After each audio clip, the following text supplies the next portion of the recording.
और नंदा देवी राजजात यात्रा की तैयारियां शुरू कर दी गई हैं, जहां अलग अलग स्तर पर तैयारियां की जा रही हैं। 2026 में नंदा देवी यात्रा का आयोजन होगा। यात्रा को सफल बनाने के लिए लगातार प्रयास किए जा रहे हैं, जहां मुख्य सचिव की अध्यक्षता में समीक्षा बैठक होगी। बैठक में विभागीय अधिकारी प्रस्तुतिकरण भी करेंगे, यानी कि प्रेजेंटेशन दिया जाएगा। जहां देहरादून नंदा देवी राजजात यात्रा की तैयारियां शुरू कर दी गई हैं, अलग अलग स्तर पर तैयारियां की जा रही हैं और 2026 में नंदा देवी यात्रा का आयोजन किया जाएगा।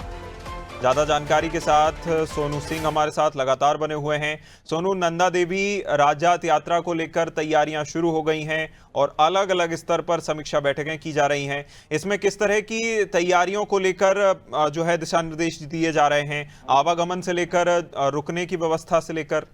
सोनू, क्या अपडेट? अब देखिए विनय, चूंकि साल 2027 में इस यात्रा का आयोजन होगा, जो उत्तराखंड की ये विश्व प्रसिद्ध नंदा देवी राजजात यात्रा है, उत्तराखंड की सबसे पवित्र, प्राचीन और कठिन धार्मिक यात्राओं में से एक है। इसको हिमालय की महाकुंभ की यात्रा के रूप में भी देखा जाता है और कहा भी जाता है। चूंकि ये यात्रा 12 साल में एक बार इसका आयोजन होता है, इसकी 2026 में इसका आयोजन होने जा रहा है और उसकी तैयारियों को लेकर के अलग अलग स्तर पर जो है वो तैयारी की जा रही है। अभी चूंकि ये तैयारी की जा रही है और माना ही जाता है कि इसमें देश विदेश के तमाम जो श्रद्धालु हैं वो इसमें शामिल होंगे, क्योंकि ये माँ पार्वती के ससुराल और मायके से जुड़े हुआ इसकी धार्मिक परंपराएं हैं। ऐसे में 12 साल में एक बार आयोजित होने वाली जो ये यात्रा है, इसका आयोजन सफल हो, इसको खास तौर पर सरकार ध्यान में रखते हुए इसकी तैयारी कर रही है। विभागीय अधिकारी लगातार इस कवायद में जुटे हुए हैं। आने वाले समय में मुख्य सचिव की अध्यक्षता में एक समीक्षा बैठक होगी, जिस दौरान अभी तक की जो तैयारी की गई है, इन तैयारियों का जो एक प्रारूप है उसको प्रस्तुतिकरण भी उसका किया जाएगा, क्योंकि उत्तराखंड के दोनों मंडल, जो कुमाऊं मंडल और गढ़वाल मंडल, इनको सांस्कृतिक और धार्मिक रूप से ये जोड़ने वाली भी यात्रा मानी जाती है। और इसके जो पड़ाव हैं, खास तौर पे चूंकि चमोली जिले का जो नौटी गांव है, यहाँ से लेके और बागेश्वर का जो अंतिम प्रमुख है, तो ऐसे में ये कह सकते हैं कि जैसे इसके जो पड़ाव है, रूपकुंड है, हेमकुंड है, और तकरीबन अभी ना ये जो पूरी की पूरी यात्रा है, ये लगभग करीबन 15,500 फीट की ऊंचाई पर इस यात्रा का आयोजन होता है। तो ऐसे में इसकी महत्वता, इसकी अहमियत को समझा जा सकता है और यही वजह है कि शासन, प्रशासन, सरकार के स्तर से इसको लेकर के तैयारी की जा रही है और आने वाले समय में तैयारी की समीक्षा बैठक होगी। और कोशिश ये की जा रही है, क्योंकि बड़ी संख्या में लोग इस हिमालय की इस महाकुंभ वाली यात्रा में शामिल होते हैं। ऐसे में इस यात्रा का आयोजन सफल आयोजन होगा, ऐसी उम्मीद की जा रही है।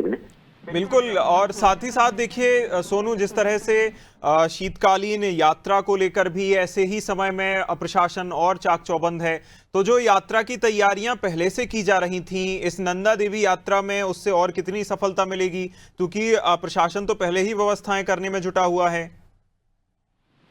देखिए, ये अपने आप में एक अहम सवाल इसलिए हो जाता है अभिनय, क्योंकि सरकार उत्तराखंड की भौगोलिक संरचनाओं से अच्छी तरह से वाकिफ है और ऐसे में समय समय पर यहाँ चाहे वो ग्रीष्मकालीन चारधाम यात्रा हो या सिखों का पवित्र धार्मिक तीर्थ स्थल हेमकुंड साहिब की कठिन यात्रा हो या फिर अन्य जो धार्मिक यात्राएं हैं वो आदि कैलाश की यात्रा हो, तो इनको लेकर के समय समय पर सरकार के स्तर से तैयारी की जाती है, मॉनिटरिंग की जाती है और जब जब मुख्यमंत्री समीक्षा बैठक मुख्यमंत्री की अध्यक्षता में होती है तो अपडेट लेने के साथ साथ दिशा निर्देश भी देते हैं। ऐसे में जहां पहले से ही शीतकालीन यात्रा को लेकर के शासन, प्रशासन के स्तर पर कवायद की जा रही है, तो वही अब चूंकि आने वाले समय में नंदा देवी राजजात यात्रा भी होगी।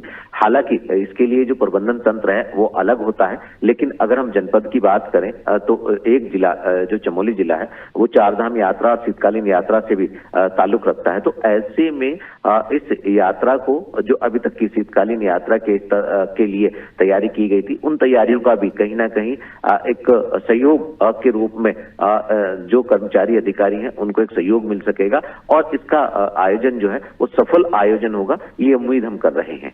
बिल्कुल, कहीं ना कहीं यात्राओं को लेकर लगातार सरकार और ज्यादा प्रोत्साहित भी कर रही है और यात्राओं में सुख सुविधाओं का भी उतना ही ध्यान रखा जा रहा है। सोनू, बने रहिएगा हमारे साथ, आपका फिर रुख करेंगे।